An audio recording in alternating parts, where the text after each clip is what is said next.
Assalamualaikum warahmatullahi wabarakatuh. Kami dari kelompok 3 akan mempresentasikan tentang desain analisis kelayakan bisnis. Bidang yang kami ambil yaitu bidang kuliner, salah satunya seblak instan. Di mana seblak instan tersebut sekarang telah menjadi jajanan modern bagi semua kalangan. Sebelum masuk ke materi, izinkan kami memperkenalkan diri terlebih dahulu. Pertama, nama saya Yuni Adelia Pratiwi dan ada 2 teman saya yang bernama Ayu Wahyuni dan Alicia Jani Putri Rahpela. Baik, kita langsung ke materi pertama yang akan disampaikan oleh Teh Ayu.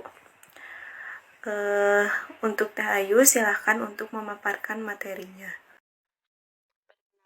Saya Ayu Wahyuni. Di sini saya akan menjelaskan sedikit tentang profil usaha dalam bidang kuliner, yaitu salah satunya seblak instan. Seblak ini adalah makanan khas Sunda yang dikenal berasal dari wilayah Bandung.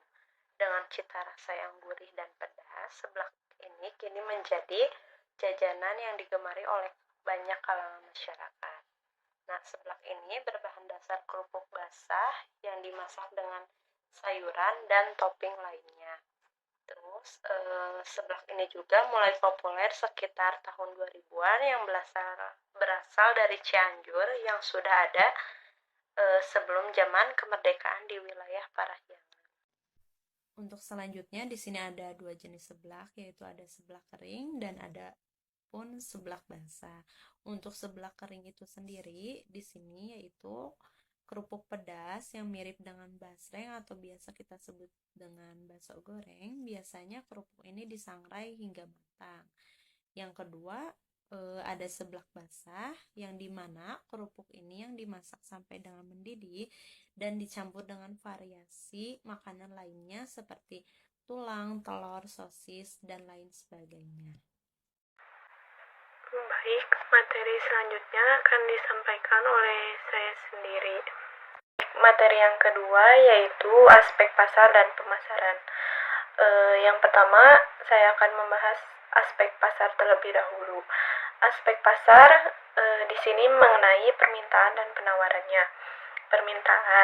Permintaan seblak instan dari pedagang secara kuantitatif belum terdapat data yang mencerminkan jumlah konsumsinya. Meskipun demikian, dapat diduga bahwa jumlah konsumsi seblak instan tersebut sangatlah tinggi sebab makanan ini digemari oleh semua kalangannya. Yang kedua ada penawarannya. Penawaran seblak instan dari konsumen dari gambarannya sangat banyak diinginkan karena di zaman modern seperti ini banyak orang-orang yang menginginkan semuanya serba instan. Yang ketiga ada analisis persaingan dan peluang pasar. Persaingan guna usaha seblak instan lumayan tinggi sebab jumlah usahanya tidak sedikit dan banyak variasinya. Peluang pasar guna produk ini dapat didapatkan dengan menghasilkan produk inovasi baru dengan kualitas rasa yang lebih enak. Yang kedua, aspek pemasarannya. Aspek pemasaran terdiri dari harga, rantai pemasaran, dan kendala pemasarannya. Yang pertama, harga. Harga yang dipasarkan oleh para pengusaha seblak instan ini cukup relatif murah. Ini juga bisa menjadi salah satu alasan mengapa persaingan seblak instan ini sangat tinggi. Mengapa harganya murah? Karena bahan-bahan yang dipakai oleh seblak instan itu tidak langka. Banyak ditemukan di pasar-pasar tradisional. Yang kedua, rantai pemasarannya. Rantai pemasaran di sini mencerminkan bagaimana proses pengusaha seblak instan memproduksinya. Dan yang ketiga, kendala pemasarannya. Kendala dalam pemasaran yang dialami oleh seblak instan ini adalah peluang pasarnya yang sangat tinggi, persaingannya pun sangat tinggi. Di sini ada contoh kemasan seblak instan. yang ada di pinggir itu contoh kemasan yang akan dijualnya, terdiri dari bahan-bahan seblaknya dan bumbu-bumbunya, dan yang di tengah itu contoh yang udah dimasaknya ya, udah jadinya seperti itu. Setelah melihat contoh kemasannya, lanjut ke materi yang ketiga, yaitu aspek teknis produksinya, yang terdiri dari lokasi usahanya. Yang kedua, fasilitas produksi dan peralatannya. Yang ketiga, bahan bakunya. Dan yang keempat, tenaga kerjanya. Yang terakhir, teknologi dan proses produksinya. Yang pertama, lokasi usahanya. Lokasi usaha ini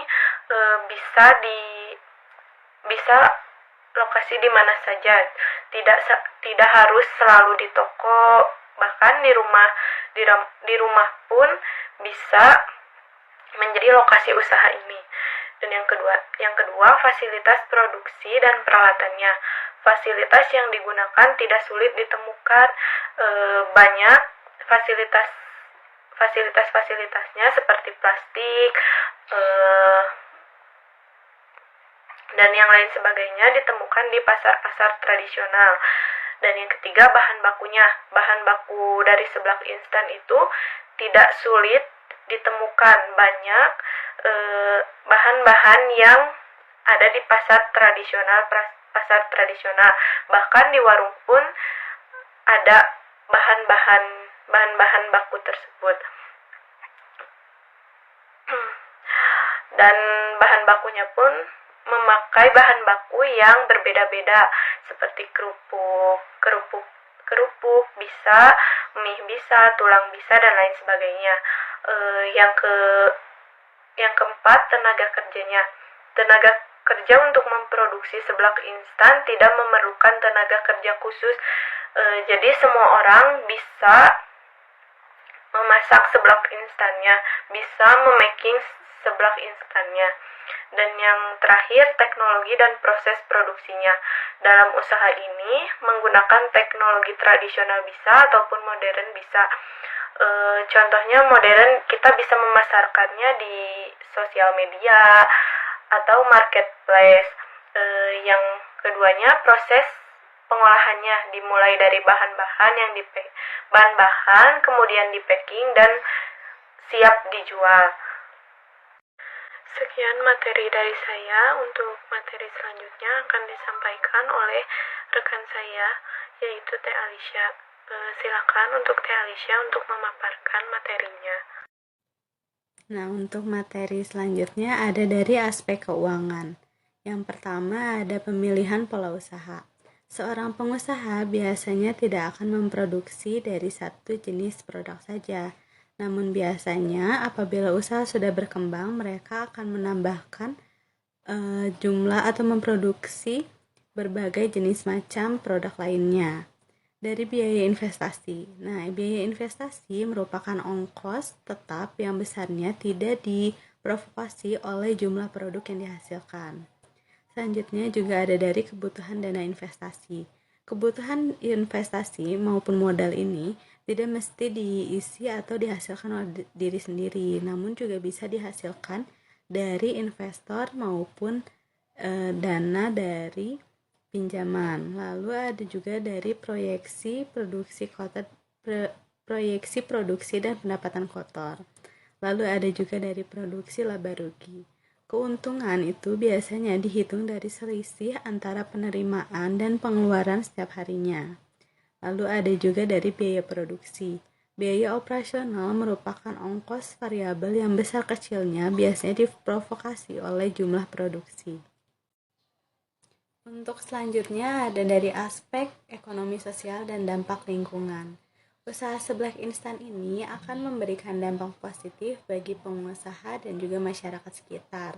Nah, dari segi ekonominya sendiri, pengusaha akan mendapatkan dampak positif yaitu peningkatan pendapatan. Nah, masyarakat sekitar juga akan mendapatkan dampak positif, yaitu masyarakat sekitar dapat menjadi salah satu orang yang dapat membantu mengembangkan usaha ini.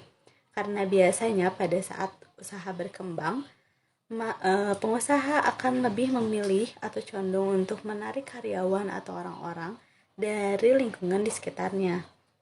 Nah, untuk aspek dampak lingkungannya sendiri, seblak instan ini tidak menghasilkan limbah yang berbahaya bagi lingkungan dan juga manusia.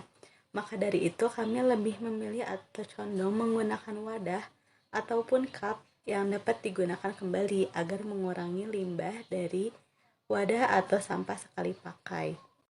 Sekian presentasi dari kami, semoga ada manfaatnya untuk yang mendengarkan dan terutama juga untuk kami. Terima kasih atas perhatiannya. Wassalamualaikum warahmatullahi wabarakatuh.